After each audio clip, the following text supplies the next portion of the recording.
The Bruins trailed Utah 20-0 before losing 43-10. They were down 23-0 at UNLV before losing 30-23. Foster needs to do something about the Bruins' slow starts. These are the kind of mental notes an athletic director or a school president make when evaluating coaches. UCLA is at home Friday night against New Mexico. No debates, no speculation, just the info you need. That's your KBLA Sports Minute. I'm Ray Richardson on KBLA Talk 1580.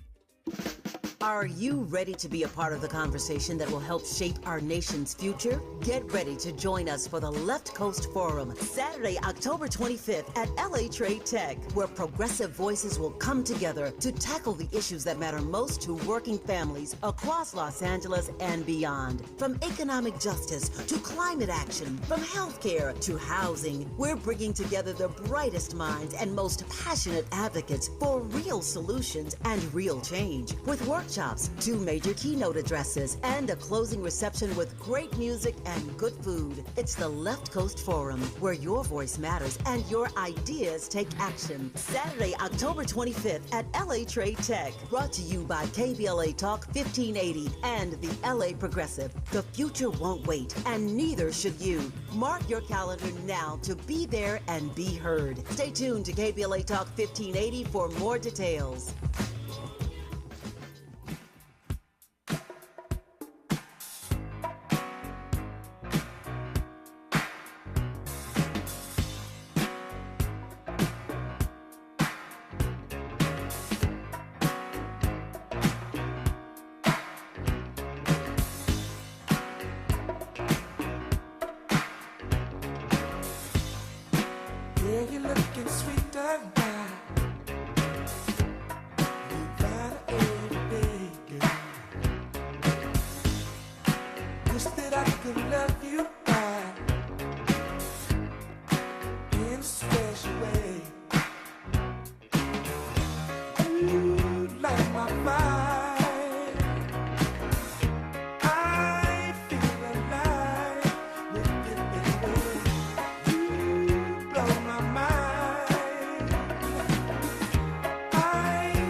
I'm Tavis, Smiley. Glad to have you with us in this hour of our program. I've been looking forward to this conversation with Tara Roberts, National Geographic Explorer and author of the memoir Written in the Waters, a memoir in history, home, and belonging.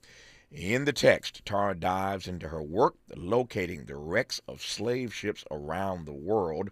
I am pleased to welcome Tara Roberts to this program. Tara, how are you today? Tavis, I am great. It's good to hear your voice. I'm delighted to have you on this program.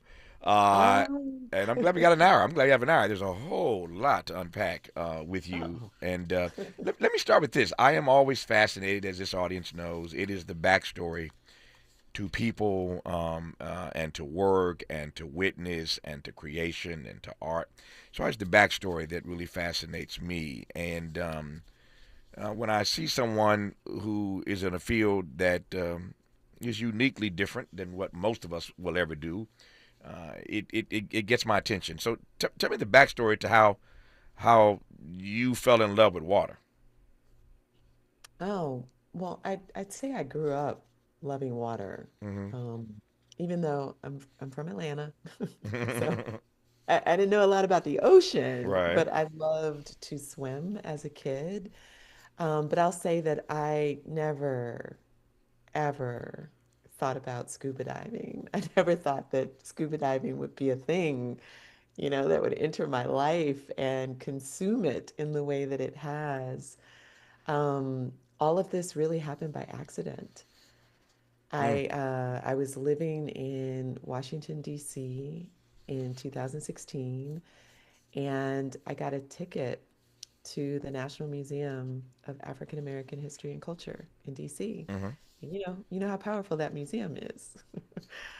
Um, I took my time going through that museum, looking at every single exhibit, and I ended up on a floor that had an exhibit with a picture of a group of primarily Black women in wetsuits on a boat. Mm.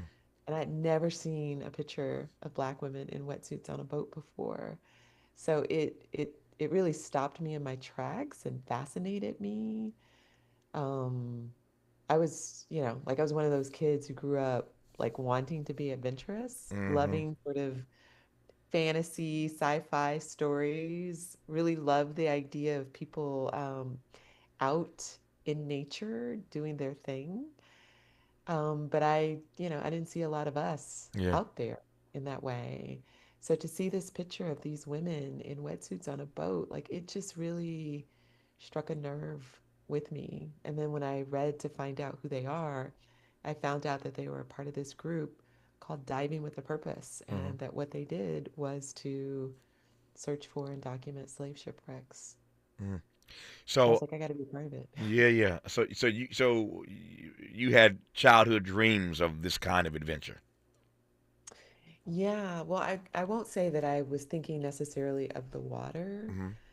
but I grew up, reading stories of, you know, characters out on adventures, out having quests to save the kingdom. Like I loved stories like that. And I always knew that I wanted to write. I wanted to be a storyteller, but I wanted to be a storyteller out in the world in some sort of way. And I didn't know how to do that, or how to make sense of that. Mm-hmm. And as I got older, quite honestly, I stopped thinking that that was possible because I didn't see people around me who were doing that kind of work and that Mm. sort of storytelling.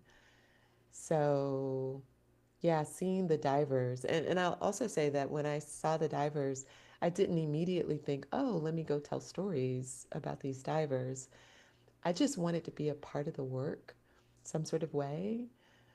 This happened in 2016, and that was a pretty big year, if you remember. There's a lot happening in our country, Mm-hmm. and there was a lot that was happening that really made clear to me the fractures that existed in our national consciousness and conversation around race. Not that I didn't know that they were there, but they were just so big and apparent in 2016. And my work had really been more in the gender space. I wasn't really in the racial space, but I wanted to do something to help heal this space in some sort of way, and I didn't know what to do. So I see these divers, I see the work that they're doing, and I just wanted to be a part of the work. Yeah. It felt like bringing history up from the depths would be a way for us to learn more, Yeah. and to maybe see each other differently. So that felt like just powerful Yeah. work. I want to interrogate when we come forward this pivot, this transition, if you will. I'll let you choose the word. If you don't like pivot or transition, you can disabuse me and pick your own word. But I'm fascinated by this transition from gender to race. By your own admission, you had been mostly in the gender space, and then you pivot to the race space. I want to talk about that before we get more deeply into the book. It's called Written in the Waters, a memoir of history, home, and belonging. It tells the story of the work that's being done to explore these underwater historical sites of slave ships. I'm delighted to have Tara Roberts on this program. You're listening to Tavis Smiley. Generous listening. Charitable listening. It's why everybody wants to talk to Tavis. The conversation continues when we come forward.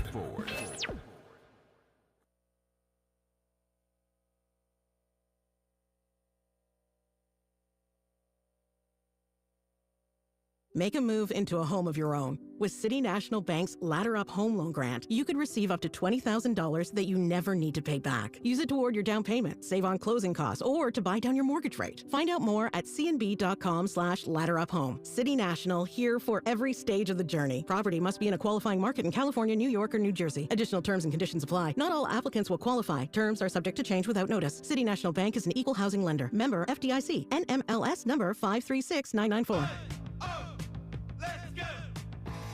you're still glowing, flirting, grooving. You've still got it.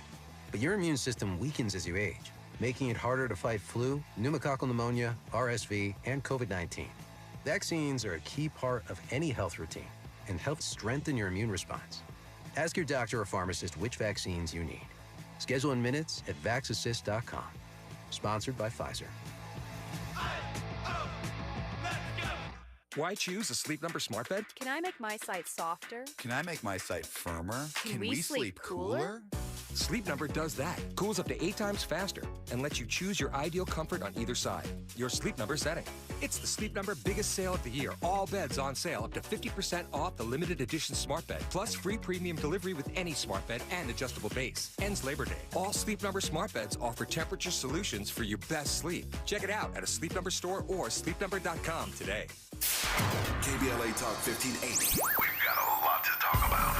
KBLA Talk 1580, connecting you with services and solutions. The Autopsy Initiative provides a second autopsy free of charge for victims' families who have lost their loved ones due to a police-related death. The services offered through the initiative include the completion of a second autopsy, disclosure of preliminary findings, and a final autopsy report.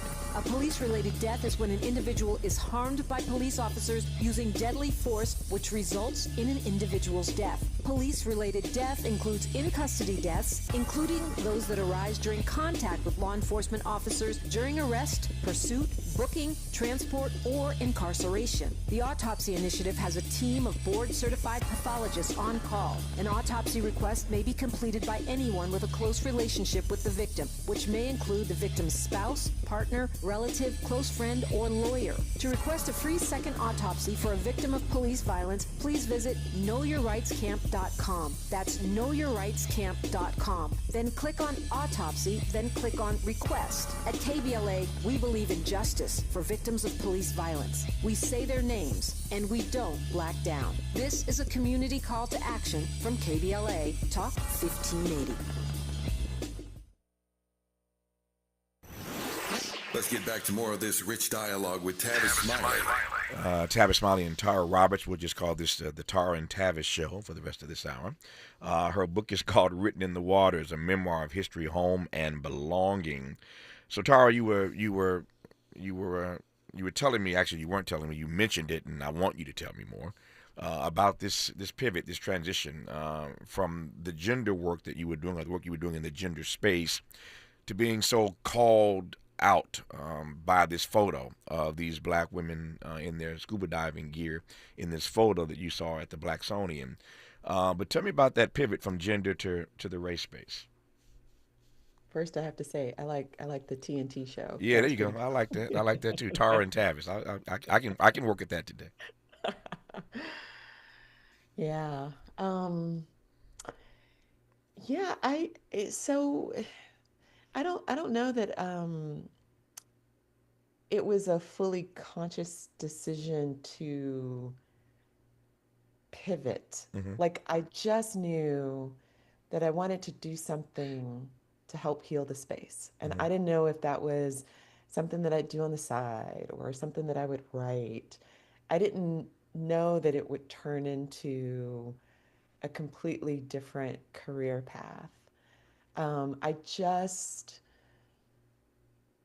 Like 2016 was a hard year for me. It just felt like so much was happening in the world. And like it was going in a direction that didn't feel good to me.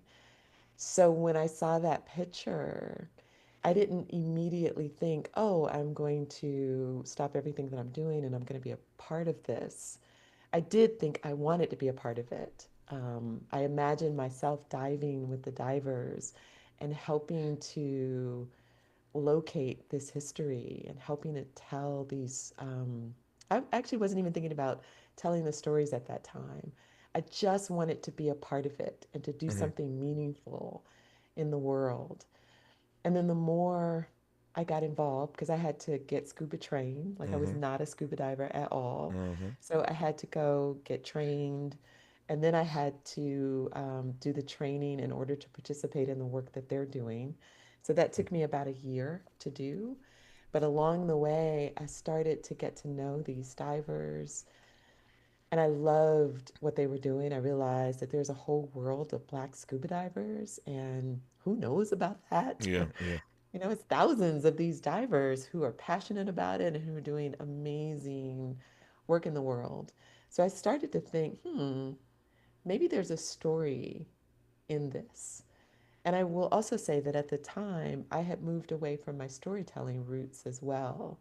And I was working in the nonprofit space. So I was doing work that also didn't quite match my passions yeah, and my loves. So I was sort of uh, off kilter. I felt like I was off mission, period. yeah. And then I get to know these divers, and I'm like, oh my God, people should know about them and they should know about this work. So that was the first thought that I had. And then I started to learn more about the history of the transatlantic slave trade. And I was just astonished at how much I did not know. And so that also made me feel like there is history out there that we are just missing and that we should know. So all of those things combined made me want to go deeper into this work. Yeah. And I ended up quitting my job like without really having a backup plan. I didn't, you're a reporter, like you know what it's like to have an assignment. Like you go out, you tell Yeah. stories about certain things, you've got an outlet that's interested in your story. I didn't have any of that. I Yeah. just felt like I needed to be a part of this work, So and I figured it would work out. no, Go so ahead. it's one thing to feel this pull, this call to be a part of the work. I get that, and I can understand how one would be turned on by learning more about the transatlantic slave trade. I get that as well. But was there never any fear? To your earlier point, I was about to ask this question, but you already, shared it with me in the audience. You had not been a scuba diver heretofore, so you had to get trained to do all of this, and you're going pretty deep to the ocean floor to do this kind of work. Was there never any fear that pulled on you, even though you were, itching to be a part of the work? Not really.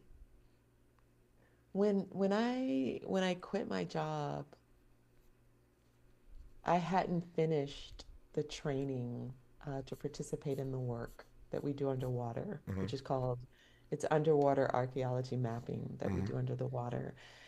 But I hadn't finished the training, but it almost felt like there was more of a risk with me staying inside of the bubble that I had created for myself Hmm. versus stepping out to do the thing that was calling me. I felt more excitement and energy. And I like, let me tell you, like, I am not a trust fund baby. So it's not like I had tons and tons of money to support this. But I just felt like things would work out if I continue to follow my curiosity, my excitement, the thing that lit me up from the inside. Hmm. It just felt like I couldn't go wrong with that. And I just had to trust Yeah. it would all work out some sort of way. Nope. I do believe in trusting the process. So you and I are simpatico in that regard. All right, so I want to advance the story. Tell me then, we know that you see this picture at the Blacksonian. You are so pulled in, I should say, called out by this photo. You want to be a part of this work. You start being research. You learn about divers with a purpose, et cetera, et cetera. You go into scuba diving training so you can be a part of this. Tell me then about what happens when you have done the training and you are about to pardon the pun, dive in. You're not going to be able to help yourself Yeah, from I these can't. kinds of It's, things. Yeah. there's so many. There's so many. I mean, Yeah. they're calling out to me, but I'll try to behave myself. Go ahead though. Well, first I'll say that learning the process that we learned was incredible. So what we do under the water is we literally map wrecks that are on the ocean floor. So we're down there with a clipboard, mylar paper, a pencil, measuring tape, and we are working in groups, in pairs, trying to help tell the story of what happened on the ocean floor. Um, and that's incredible work to learn how to do.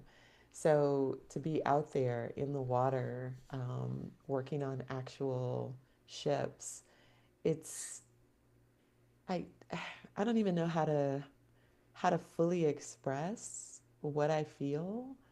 Um, except I'll say it this way, and I might be a little odd in the way that I experience this, but there is such a sense of joy that I feel under the water when we are down there helping to bring this history back into memory. Like I feel like I am representing for the ancestors. And this is, I always share these numbers, Tavis, just to contextualize it. And if anybody has heard me speak before, they know these numbers. I mean, I think that's great because we should all know these numbers. But there were approximately 1.8 million Africans who died in the crossing from Africa to the Americas. That was not a number that I knew growing up. I had no idea there was that many people who died just in the ocean. We're not talking about the number of people who died once they arrived and Sure, were enslaved, sure. just in the ocean. And those 1.8 million people have not been properly honored, grieved, acknowledged. So when I am down there under the waves, I feel this sense of joy that I'm helping to bring their lives back into memory. I'm helping to tell these stories that have us honor and remember those people. Yeah. So it feels really incredible for me under the water. I get that. I get that. And I mean, you have a way of speaking, as you probably know. You've heard yourself speak a bunch of times. I was literally just talking to some of my team here at the station in LA. This program is syndicated, so you're being heard in markets, of course, all across the country. But at my home station in LA, where I sit right now, I'm always teaching and training, having done this for so long, talent about how to become, a really good talk show host. And it really starts with what I call charitable listening, generous listening. The more charitably you listen, the more generously you listen, the better you are as a talk show host. If you think you're leading the conversation, you're doing it the wrong way. That's another conversation for another time about my teachings and trainings about how to do this talk radio thing and how to do it well.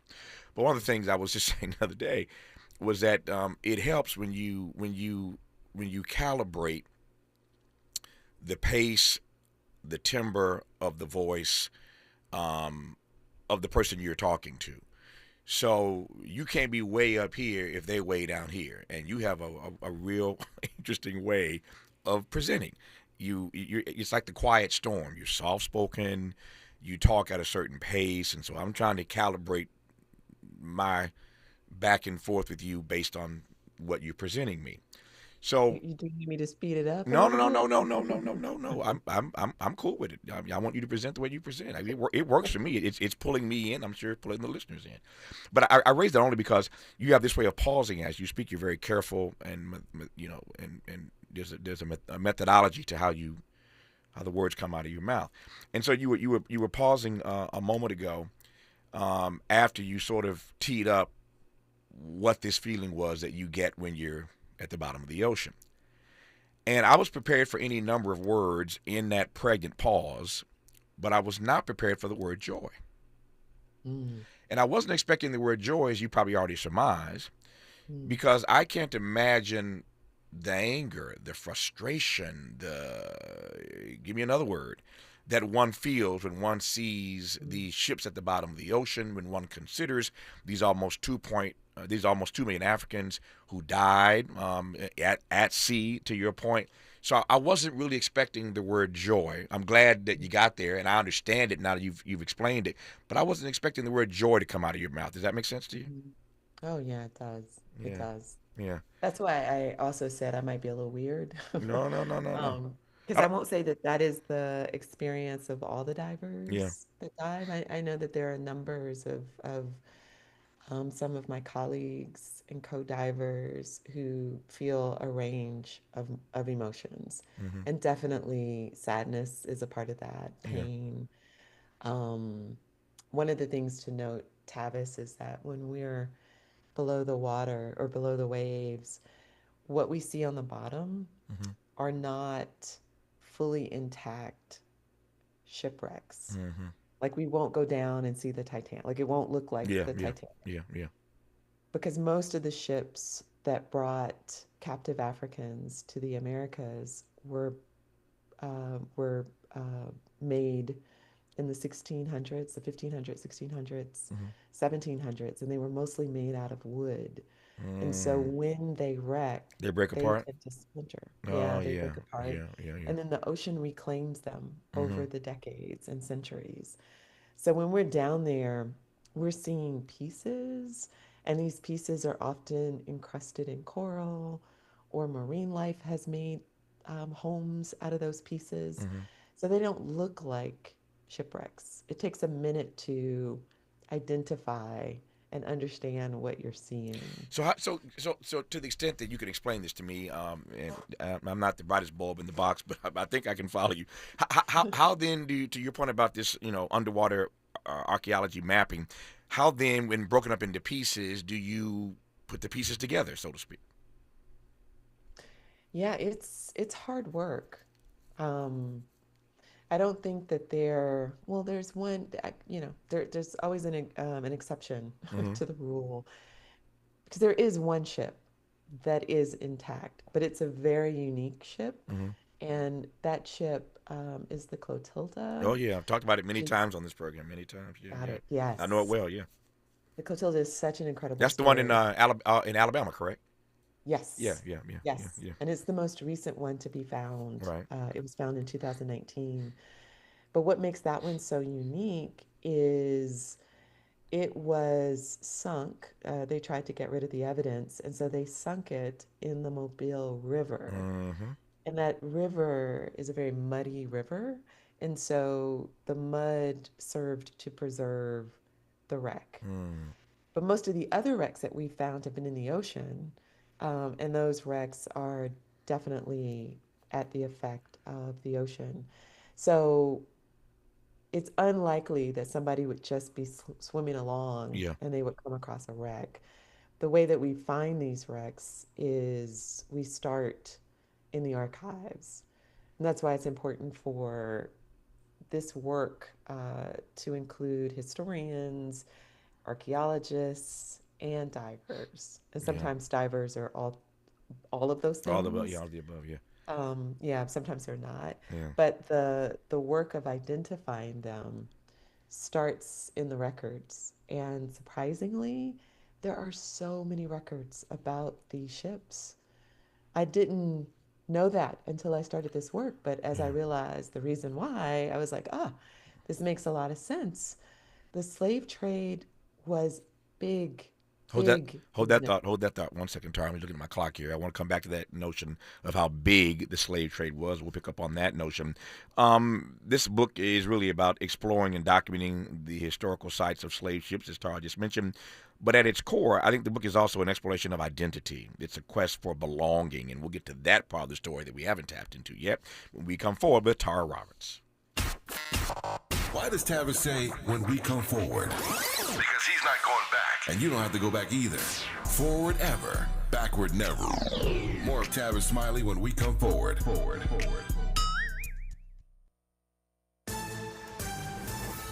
I'm Bree Wood with BIN News Now. A quarter of Texas college professors say they've applied for jobs out of state after a ban on mandatory diversity programs. Sherry Sylvester with the Texas Public Policy Foundation says, good riddance.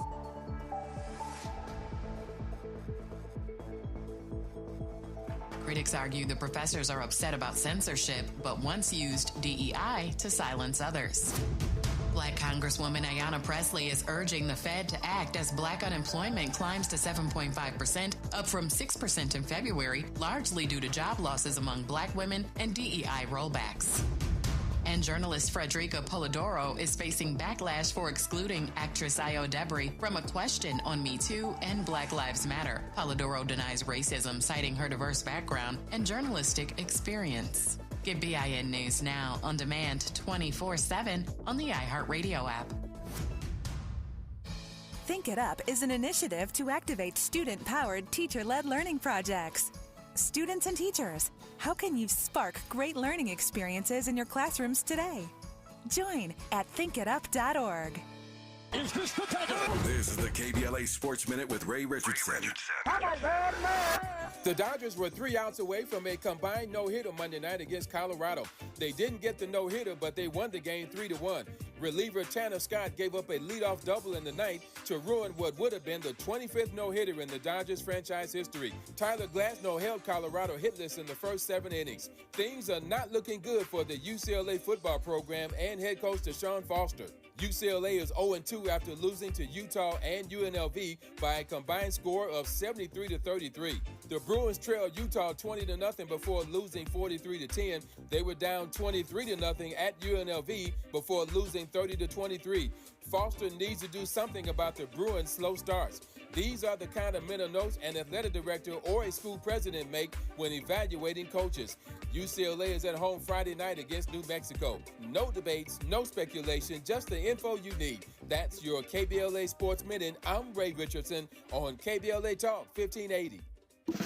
Are you ready to be a part of the conversation that will help shape our nation's future? Get ready to join us for the Left Coast Forum, Saturday, October 25th at LA Trade Tech, where progressive voices will come together to tackle the issues that matter most to working families across Los Angeles and beyond. From economic justice to climate action, from healthcare to housing, we're bringing together the brightest minds and most passionate advocates for real solutions and real change. With workshops, 2 major keynote addresses, and a closing reception with great music and good food. It's the Left Coast Forum, where your voice matters and your ideas take action. Saturday, October 25th at LA Trade Tech. Brought to you by KBLA Talk 1580 and the LA Progressive. The future won't wait, and neither should you. Mark your calendar now to be there and be heard. Stay tuned to KBLA Talk 1580 for more details.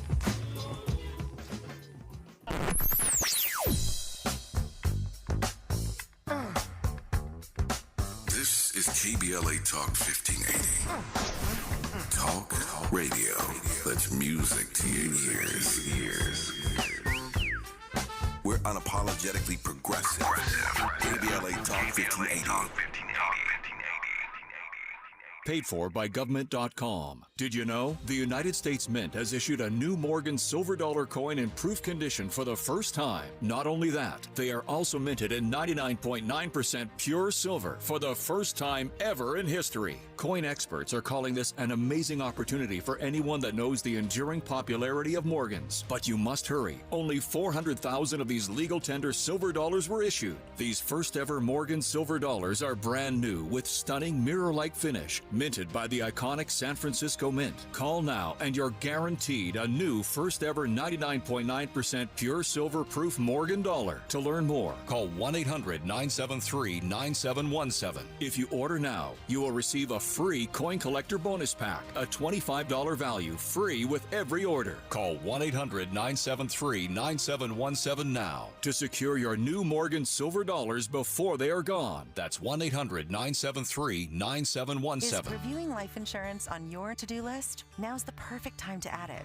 A friend recently told me that securing life insurance sooner rather than later can help you lock in lower rates for years to come. So I bumped this up on my list and got it done. I called SelectQuote and couldn't believe how easy and affordable life insurance is. I'm 40 and got a $500,000 policy for $16 a month. My husband's also 40 and his $500,000 policy was only $18 a month. Plus, with SelectQuote's same-day coverage, There was no medical exam required, and we were covered by the time we hung up. Knowing I have this checked off my list feels amazing, but the peace of mind knowing my family is protected feels even better. Call Select Quote at 1-800-729-7070. That's 1-800-729-7070. Or go to SelectQuote.com to get your free quote today. That's 1-800-729-7070. Details on example rate at SelectQuote.com. Sometimes he fails at fitting in, but we're okay with that. You're inside the Tavis Smiley Show. You are indeed with the author of the book Written in the Waters, a memoir of history, home, and belonging.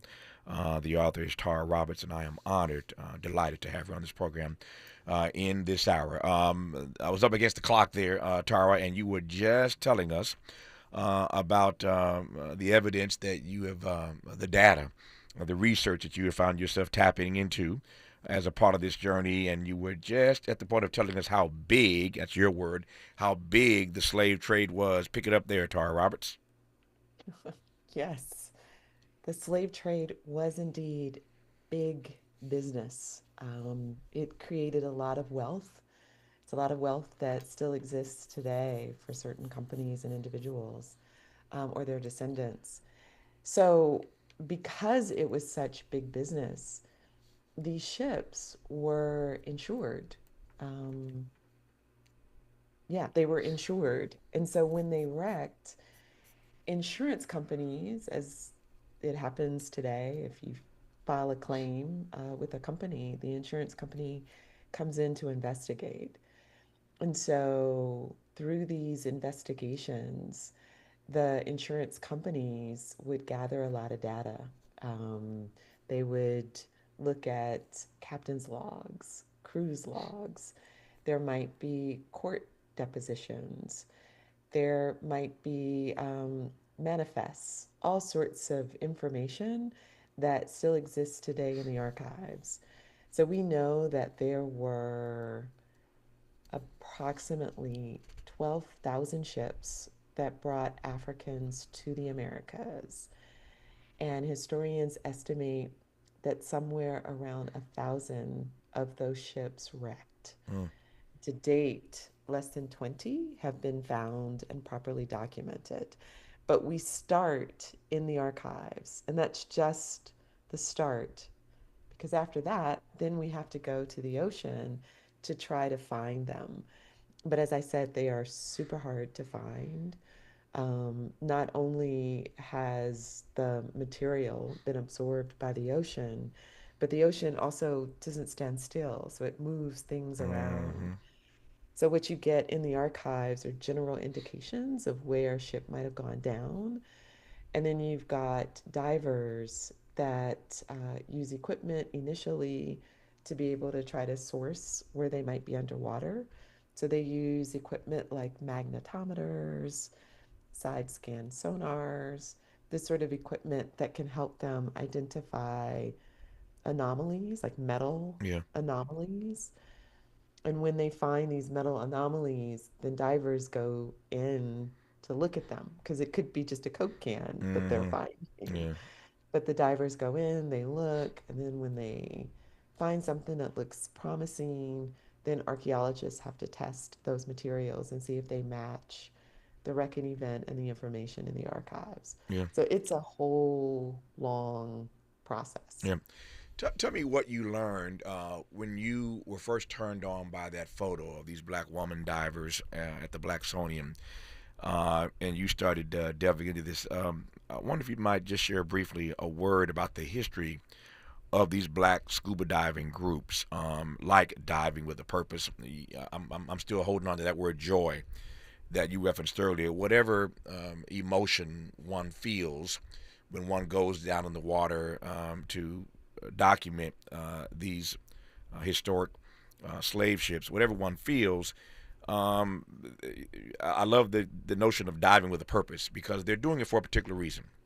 And the joy that you said you find in doing this is that you feel a part of telling the stories of these people, and and acknowledging their existence, et cetera, et cetera. But these persons have been doing this for quite some time, to your point, and I'm curious as to how these black folk decided that this would be a part of their work, their witness, their calling. What do you know about the history of these groups? Yeah. Well, I think the best place to start is with a man named Dr. Albert Jose Jones. Mm-hmm. He is considered the godfather of black scuba diving. Doc Jones is what we call him, and Doc learned how to scuba dive in the Army back in the 50s. But what he found was that people didn't want to buddy up with him because he was black. Mm-hmm. So he didn't have a community to dive with. And that led him to found the very first black scuba diving club, which is called the Underwater Adventure Seekers, and it is based in Washington, D.C. So this is, I think, also an example of how the universe was sort of supporting me in doing this work. I'm from Atlanta. I've lived all over, but Mm-hmm. I had just moved to Washington, D.C. when I saw that picture in the museum. And when I called them up to ask them about what they were doing, to get more information, I spoke to a gentleman named Ken Stewart.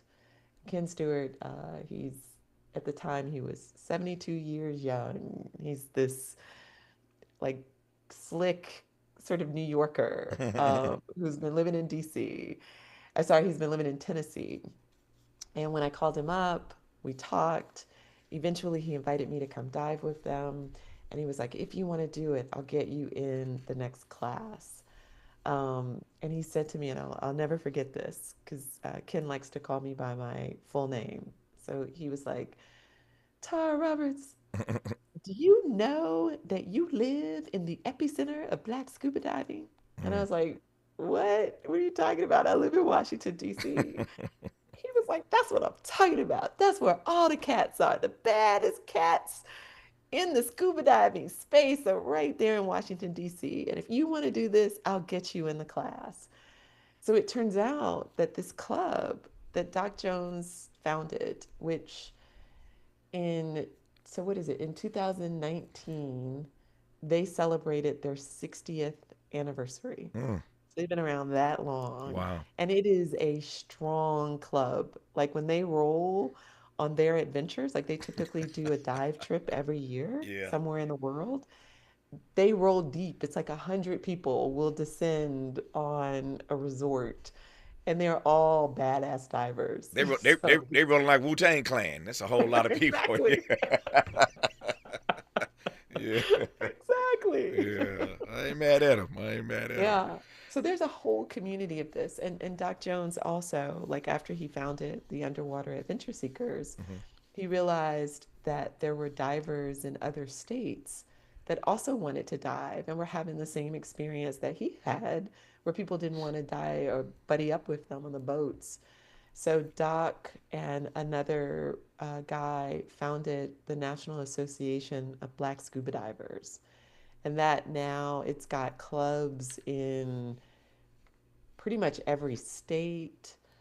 I think the numbers are around 3,000 divers that are members at this moment. Right. So it is a strong organization. Yeah. And then Diving with a Purpose grew from the National Association of Black Scuba Divers. The gentleman that I mentioned, Ken Stewart, was and the club is called NABS, National Association of Black Scuba Divers. So Ken was the Southwest representative for NABS. And he got a call one day from an archaeologist who works in Florida. We got connected. I should say that. He got connected to an archaeologist who worked in a park in Florida, in the Florida Keys. And this archaeologist had found what she thought was a slave ship, but she was the lone archaeologist in the park. And the the big rule about divers is you can't dive alone. Like you always have to be buddied up. Yeah. And she didn't have someone. So she reached out to NABS thinking that they might be interested in this wreck. And Ken was like, absolutely. He went to check it out. And she said, if you will help me, I will train you in doing underwater archaeology mapping. And so Ken was like, absolutely, we are in for this. He reached back out to NABS and they all said yes. And the rest, as they say, is history, huh? Yeah. Everybody, and there you see the beginnings of this underwater archaeology mapping that Tara Roberts referenced earlier in this conversation. She's been all over as part of this work that she's doing. Thailand, Sri Lanka, Mozambique, South Africa, Senegal, Benin, Costa Rica, St. Croix, and more. We'll talk about that part. And, of course, as I promised earlier, I'm not going to let this conversation end at the top of the hour without her unpacking a bit more about how this book, again, is it's all we've talked about, but it's also an exploration of identity and a quest for belonging. We'll get to that part when we come forward with Tara Roberts on Tavis Smiley. Hope, agency, dignity. This is Tavis Smiley. Can you dig it? Come on! With a KBLA Talk 1580 editorial, I'm Dr. Nicolai Corte. Let's preserve Black land stories before they're lost forever. I want to personally invite you to be a part of something historic. As journalist in residence for the Black Land Lost Narrative Archive Project, I've joined forces with powerhouse attorney and social justice champion George Fothery, the man who helped make history by delivering justice to the Bruce family in Manhattan Beach, securing the first known return of land unjustly taken from Black owners by a local government. That victory was monumental, but it was just the beginning. For generations, Black families have acquired land through grit, faith, and determination, only to lose it through violence, legal loopholes, forced sales, and systematic racism. What's been taken goes far beyond dirt and deeds. It's the erasure of wealth, identity, and legacy. That's why we've launched the Black Land Lost Narrative Archive Project, a national effort to collect, protect, and preserve the stories of Black land lost before they're buried, forgotten, or erased altogether. Because there's power in telling Black stories, there is resistance in remembering, and there's justice in being seen and heard. This is where you come in. We're inviting you to be a part of this historic Black narrative archive. If you or someone you know has experienced land loss, displacement, or forced property sales, your story deserves to be heard and remembered. Your story belongs in this archive. Your truth matters not just to your family, but to our collective future. Visit blacklandlost.org today. Fill out our simple intake form and add your voice to the National Archive of Remembrance, Resilience, and Reckoning. Let's make these stories live on, not in whispers, but on the record. With a KBLA Talk 1580 editorial, I'm Dr. Nicolai Corte, and as always, we welcome your feedback. We ask seniors how to prevent Medicare scams. My best advice, if you get a phone call, do not talk to the person. These people are well trained. Don't talk to them. They don't know me. They're just trying to scam me. Don't be fooled. Hang up. Just hang up. Never give out your Medicare number. They're going to get your number to put in a false claim. If I get a call from someone, I don't pick up the phone. And should I pick up the phone and they ask for information, then I hang up. How do you detect Medicare fraud? Just like I check my credit card statements, I check my Medicare statements monthly. Scammers can get a hold of your number, order medical devices through your account, and you're not even going to know about it if you don't look at your statement. Check your statement every month. If you get your statement and you see something that you know you did not have done, you report it. Call your senior Medicare Patrol. To report Medicare fraud, call the Senior Medicare Patrol at 855-613-7080. Freedom is an endless meeting, so let's get back to it with Tavis Smiley. It's Tara and Tavis, Tara Roberts specifically, and yours truly, Tavis Smiley, talking about her new book, Written in the Waters, a memoir of history, home, and belonging. My time, Tara, is getting really, really tight. This clock is on me. So I want to just ask right quickly, say a word about the globe trotting that you have done researching, writing, and bringing us this story? I think you named most of the places that I went on this journey and talk about in the book. And I would say that each place transformed me in some way. The stories of the communities, the way those communities are connected to the wrecks was fascinating. You know, we always think about well, maybe we don't even think about the transatlantic slave trade and its impact in its entirety. But this was a global enterprise. It transformed Africa, Europe, South America, North America, and the Caribbean. None of those places would be what they are today if not for the trade. So there are deep impacts in each of those places. And it was really incredible to be in those places and to learn just how different those impacts have been. Yeah. There's so many stories to be told. In terms of the writing, my sense is, and if I'm wrong about this, feel free to disabuse me of this notion. My sense is that you were just taking notes on this journey, and at some point when you're ready to write the book, you sit down, go through the notes, and write the text. Is that how you did this? Yeah, somewhat. Yeah. I wasn't always so faithful in taking notes. Yeah. So I sometimes had to rely on, like, I took a lot of pictures, I had video, I had interviews with people. So I had to rely on those kinds of things as well. Nope. But yeah, that's essentially it. I get it. When we come forward in our remaining moments of Tara and Tavis, we will talk about the ways in which this book is really an exploration of identity and a quest for belonging. The title of the book, once again, is Written in the Waters, A Memory of History, Home, and Belonging. So I don't want to leave that part of the story out before we wrap this conversation with Tara Roberts on Tavis Smiley. What's your quarrel with the world? You're listening to Tavis Smiley.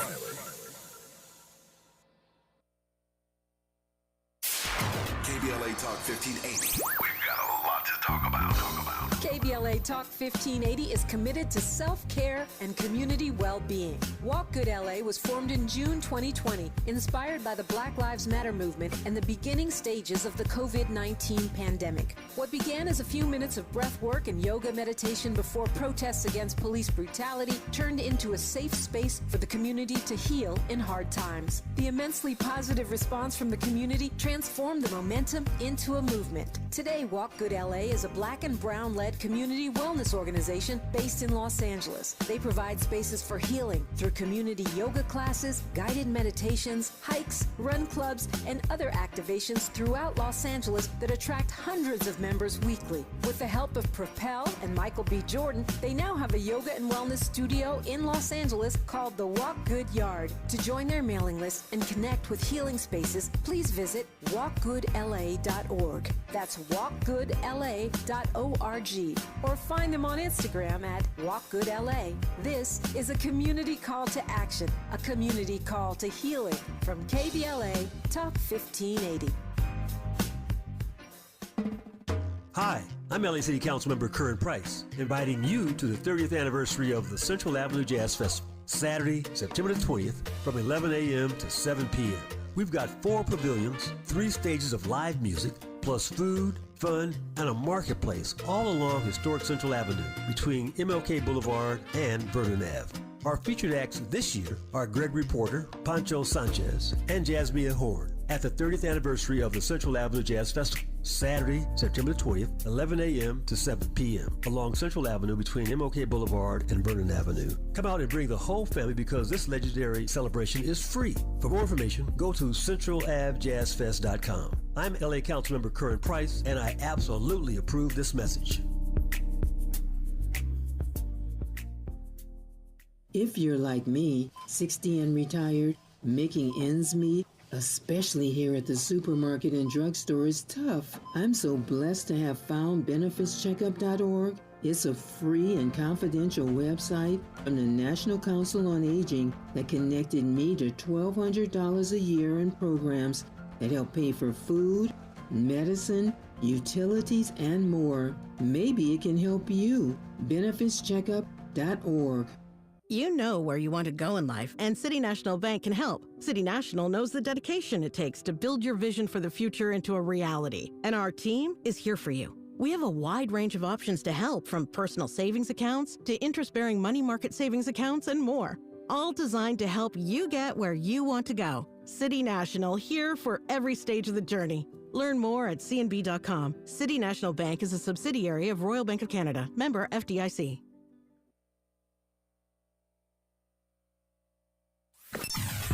Sometimes he fails at fitting in, but we're okay with that. You're inside the Tavis Smiley Show. It's been the Tara and Tavis show for this last hour. Tara Roberts is author of the book Written in the Waters, a Memoir of History, Home, and Belonging. I've got 3 minutes left with Tara, and I want to do 3 things in 2 minutes. Let's do this first, Tara. I've said a couple times now, I see the book as an exploration of identity and the quest for belonging. To the extent you agree with that, and I assume you do, just say a word about that part of the story. Yes, I agree with you. Thank you, Tara. I like when folk agree with me. They don't always do. They don't often do, but I like when they do. Tell me more. Yeah, as I said earlier, this work all came at a time when I was questioning everything. Yeah. Sort of wasn't sure about my work, about my mission, my passion. I'm also a bit of a free spirit who, doesn't really root so well in a lot of ways. And one of my big questions was, can this history help me feel a sense of rootedness and belonging? So throughout the book, that is my question and my quest. Am I learning things about our past that connect me? I said I wanted to do 2 things in the 3 minutes I have left. That's one. Here's the final. Speaking of rootedness and belonging, and because I happen to be a mama's boy myself, I noted, of course, that you dedicate the book to your mother, Lula. And so I want to close on a Lula note. Just say a word to me about Lula. Oh, Lula's great. Yeah. I give Lula all the praise, all the acknowledgments. Lula was a reading teacher, she was a reading teacher at Spelman College for most of my life. And it's Lula that gave me a love of books, and it's those books that gave me a sense of adventure and the desire to live my life a little bit differently. So without Lula, none of this would be happening. So we shout out Miss Lula. I thought I'd save that to the end. I could have started with that since that's what the book is dedicated to. But I love shout outs to black mamas, and so we shout out Miss Lula in the ATL. The book is written by Tara Roberts, who I've again joyed in having on this program for this hour. It's called Written in the Waters, a memoir of history, home, and belonging.